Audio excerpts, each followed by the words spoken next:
Hey Star Wars fans, today on the channel we are making a Praetorian Guard helmet for my buddy Jesse. Pretty cool looking file. This is from Mystery Makers. And in my previous videos, I tend to skip over the finishing process of the prop before the painting. So like I'll sand it, I'll fill it, I'll prime it, get it all paint ready, and then I'll turn on the camera and make a YouTube video.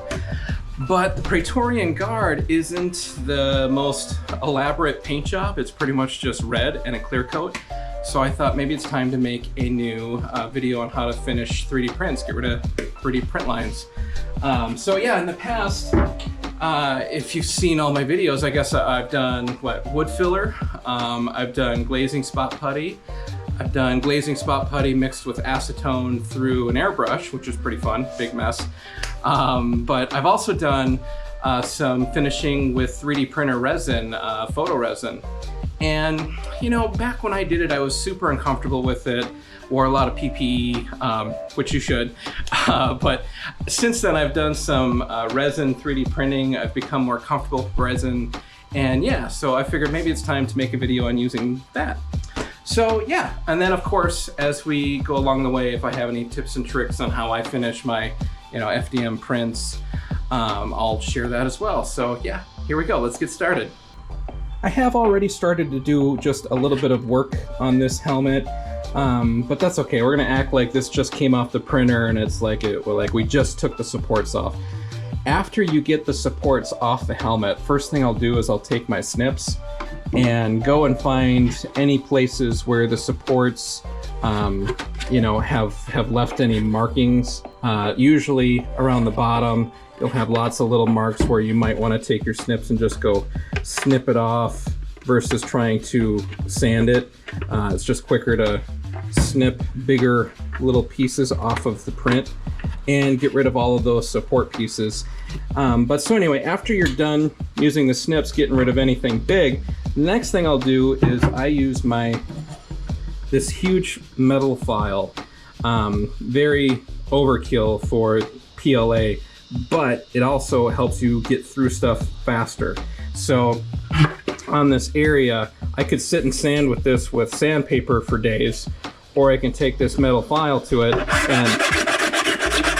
and really cut through stuff faster. It's also really good for the edges of prints.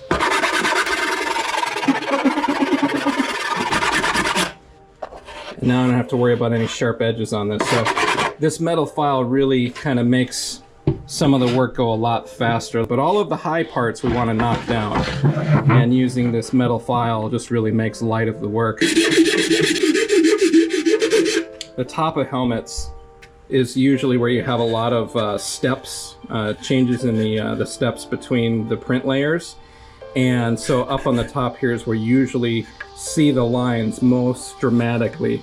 Here it's a little harder to tell, but up on top where you can see the changes in the steps, it's really noticeable. And again, this metal file makes light of that work.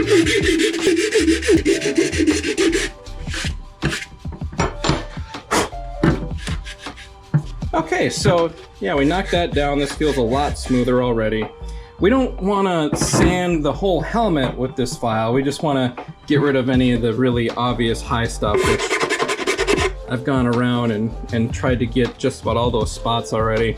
And then when you get into the smaller areas, so for example, on the front of this helmet, there's this spot right here that goes down this edge.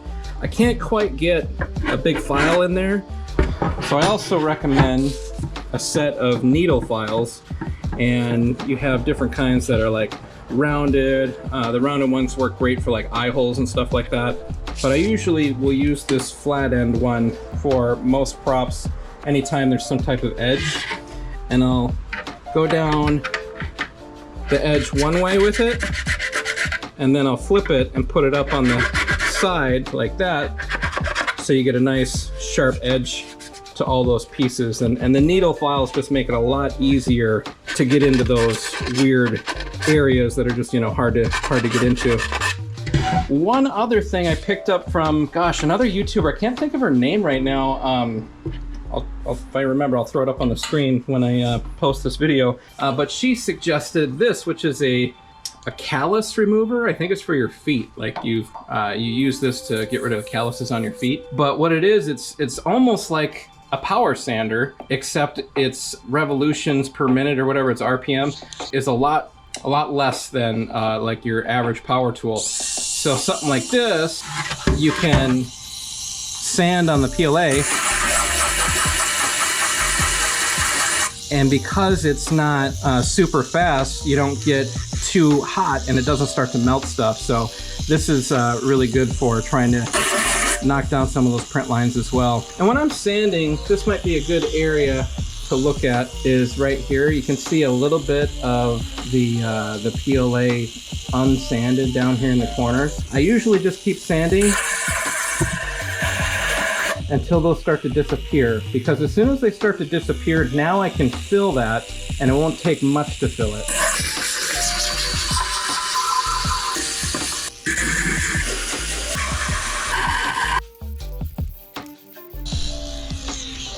Okay, so I have hit all of the really bad areas that, you know, needed a little bit of attention. Anything that was like sticking up off the PLA. Now the rest of the helmet, I'm just going to sand with just sandpaper. For the first round of sanding, I recommend going pretty low because, I mean, if you started sanding on this with, say, a 400 grit sandpaper, yeah, you'll eventually probably get it sanded. But it's going to take a lot of time. That 400 is just not going to cut through this PLA very easily. So you want to start low and step your way up. And honestly, I just want to get a nice level sand on everything before I do the resin. So I don't need to get this super nice. I'm going to end up pouring resin on top of it and then sanding that. So I'm going to start with an 80 grit. I might go into like 120, 150, what is this, 120? But yeah, we're just going to start with an 80 grit and do the whole helmet all the way across. And keep in mind, again, we're just trying to hit anything high on the print. Like if you start seeing where I sand, you can see the gray areas are low, the white areas are high because that's where the sandpaper hit. So we're just looking for anything a little higher to knock down, and then we'll worry about filling all of the low areas. You know, one other thing I wanted to mention too is I tend to sand over the lines. So if the lines are going this way, you want to sand up and down over them, because if you sand this way, you could be pressing down into the layer line and sanding the low part too, but we don't want to sand low parts. We only want to sand high parts. So go across all the high parts, and that should prevent you from sanding the low stuff. I've sanded this side of the helmet, not this side, just to kind of give a little comparison. So you can see this is still kind of shiny on this side, and you can see lines. And on this side, it's not so shiny, and you pretty much sand it to this point where it almost seems fuzzy because of all of the little pieces of dust from the PLA. Kind of gives it a fuzzy look. But yeah, you sand it down to the point where you might be able to still see a couple of layer lines, but those are like layer shifts, where this layer printed just a little bit to the side. I'm just going to sand down to the point where all the high points are off, and then these low points are going to fill pretty nicely. But yeah, hopefully that gives you a better idea how far I sand my props before I go into any fillers. All right, y'all, the helmet is all sanded. It's looking really nice. Everything looks nice and fuzzy. You can see a little bit of lines left of some of the lower areas, but all of the high areas have definitely been knocked down. Now, the first thing I'm going to do before I do resin across the whole helmet is I'm going to go fix all of the little imperfections, like this little hole here, that stuff, this little hole there. But yeah, so I'm gonna fix those with the resin, and then once everything's looking good, then I'm gonna do resin across the whole helmet too. But you want to work in layers with resin, because if I were to put a bunch in there and then also do the whole helmet, the light might not penetrate. Like, it will harden the resin on top layer versus the resin down on the bottom layer. So I'm gonna go try to fill that first before I do the whole helmet. Now with resin, take all the safety precautions, right? So like I'm even using a silicone mat here so I don't have drips in. Basically, you don't want drips on anything. Anything it gets dripped on, it could ruin. You definitely don't want it on your hands, so wear some gloves. I've had a little bit of resin on my hands before and then went in the sunlight and it'll burn and it's not fun. So I'm also wearing an apron. The fumes are pretty obnoxious, so you can wear a respirator while working with this. But yeah, just know that anything you get it on, you want to get it off before you go into any UV light. So, you know, if you get some on your hands, make sure you go wash really good with soap and water. Another thing to have handy is some alcohol. So you might want to have some isopropyl alcohol handy because that will help dilute that resin to wash it off stuff.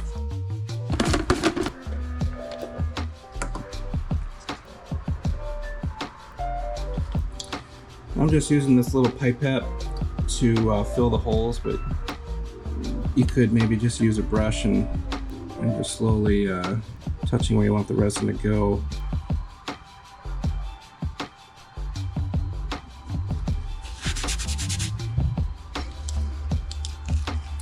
I have a UV light here that I'm just going to hit that bottom layer real quick before I keep going, just to kind of harden it as I go.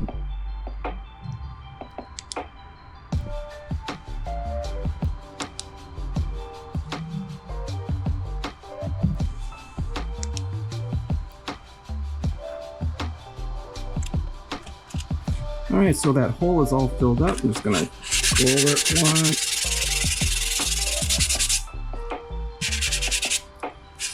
Beautiful. So that's how you can fill those holes. So I'm going to go ahead and do that across all of the small imperfections on the helmet.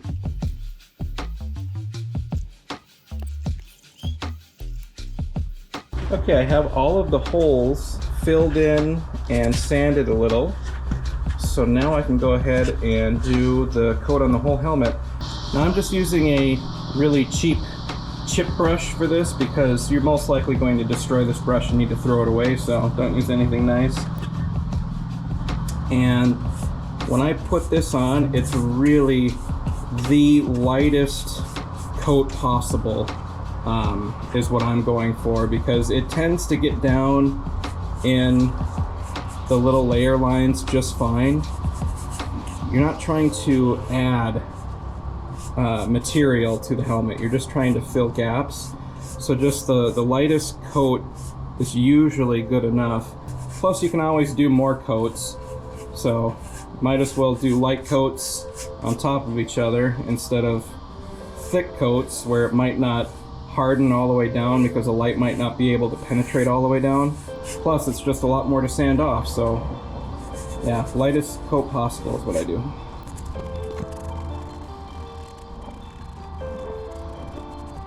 Watch for pooling around edges or corners, I mean. Okay, like right here is a good spot.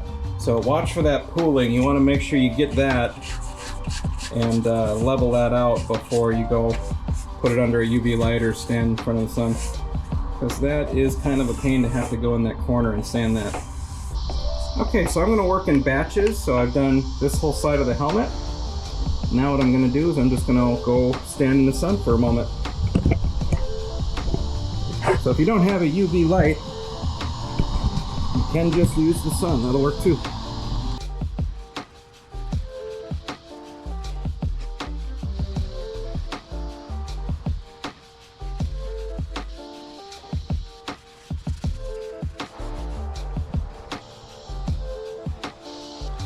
Okay, so we have one layer of the resin on the helmet at this point. And now I'm going to start sanding it.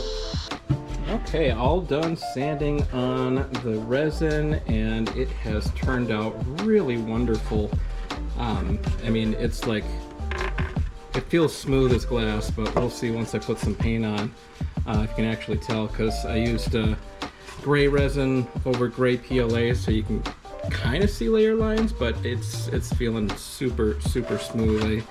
I think the resin really did a great job of filling it. But yeah, let's go ahead and give this some filler primer now, And then we're gonna sand that down too.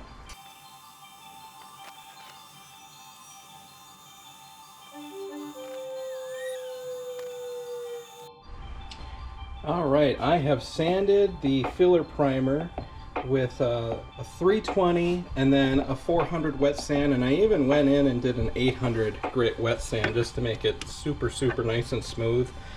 But yeah, it's feeling nice and slick, and we're gonna go ahead and paint it now. And I'm going to use this gloss red. I was looking for a red primer that didn't have any gloss in it because I plan on doing a 2K clear coat over this, but I couldn't find a shade that I liked. Like, I don't know, I feel like the Praetorian is really like a true red color, and all I could find was that in a gloss. So anyway, I'm gonna go ahead and spray this with the gloss red and still do the 2K over it. I might have to do a color sand, I'm not sure, but yeah, here we go. Let's go ahead and color this thing.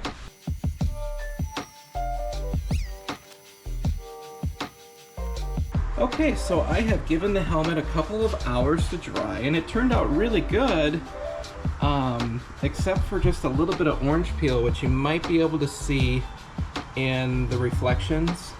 It's all those little tiny bumps, and I think it's because I'm painting in 100+ degree weather, and this paint dries so fast, I can never really get a nice wet coat on it before it starts to dry.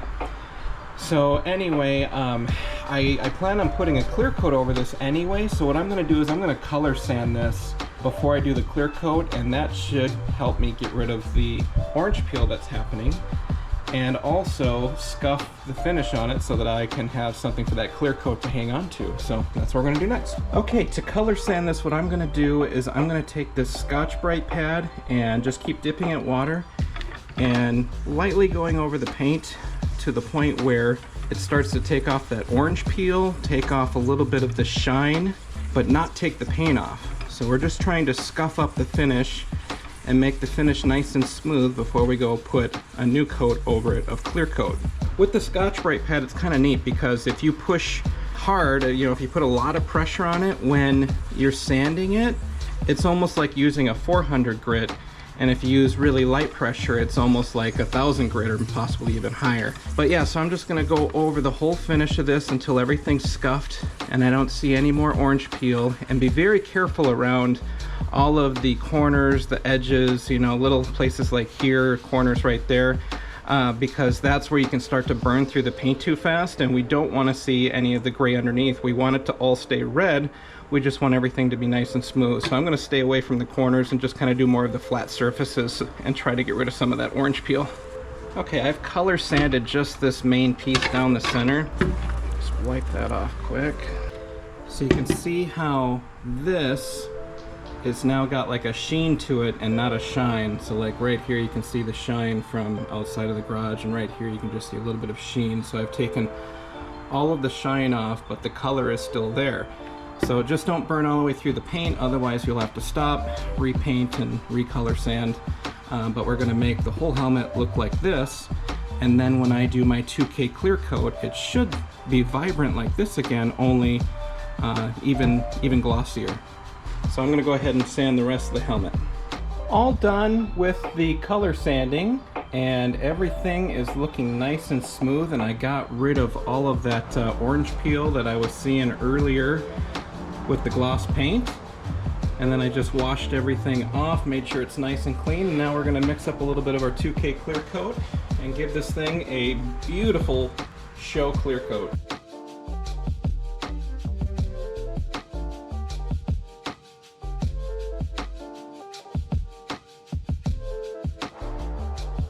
Our clear coat's looking pretty nice. We're just gonna let the clear coat flash off for about 10 minutes or so, and then we're gonna give it another coat.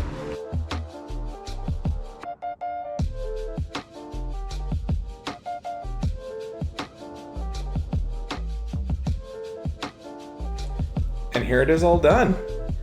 After doing the clear coat, I did buff the clear coat. I have to admit, I kind of wish I would have done like a wet sand on it, like a 1500 grit, 2000 grit wet sand on it before buffing it, just to like really make it perfect. But like, I mean, look at it. You can actually see the reflection of my computer screen in this red paint. which, you know, it's not chrome or black, and you can still see really, really nice reflections on it. So I'm very happy with the finish on it. And I'm really happy that I did the resin for finishing the prop, like the filling the gaps and the layer lines with the resin. Just it's a really nice process. I really liked using that. I think I'm going to use that going forward, actually. And it kept me from having to do a lot of filler primer layers on it. So yeah, I think I'm going to stick with that. It worked out really good. But yeah, so that's the prop all done. I'm going to ship this up, send it off to Jesse. But yeah, what do you guys think? Turned out pretty good, huh? Hey, that's all I got for this one. Thank you for joining me. Thanks for hanging out and checking out this content. May the force be with you all, and we'll catch you in the next one.